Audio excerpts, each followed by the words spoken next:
اف در سفینه حضرت نوح پیغمبره لگوری باوریا اسلام، خریستیان و جهوتیه پشتی طوفان کشتیا نبی نوح دانیه سر چیای جودی و مروواهی پشتی حضرت آدم دویمین جار جور بلاوی جهانی بویه. اف در جالی شینیم و هرمه و اندامن هر سی اولن سماوی و وکی جهک پیروز تپینا سکرن. به هزاران ولاتی پشتی 4 سالان بری خودن چیای جودی نمیش و دعا کرن.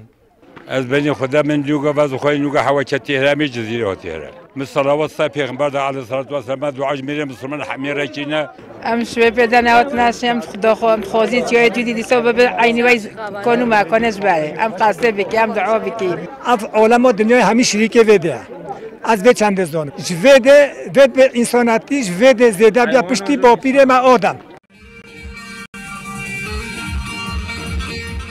چیای جودی 2114 متریان بلنده. جبریا سال 1908 هر سال دمهین هاوینه ده ولاتی دچون سفینه و نوح نبی و نمیش و دعا دکرن و زیافت ددان. لباله جبر شهر و آلوزیان جسال 8 و چون هاتن ابو سفینه قدخه بو. اف فستیوال جی ای سال دویمین جار تحساس کرن. ای سال علاقه جبو فستیوال زیده بو. Kürtlüğünüzle gurur duyun. Müslümanlığınızla gurur duyun.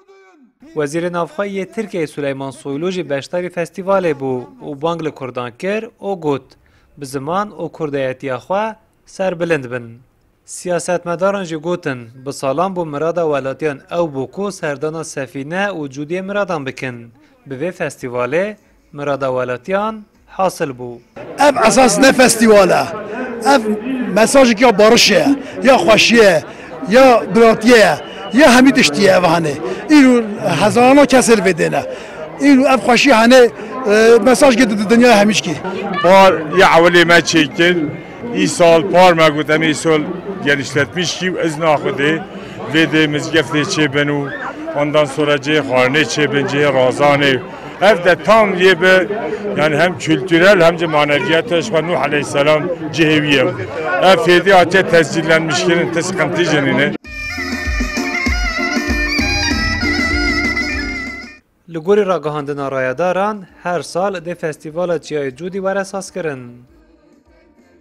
حسن کاکو کردستان 24 چیای جودی شرنخ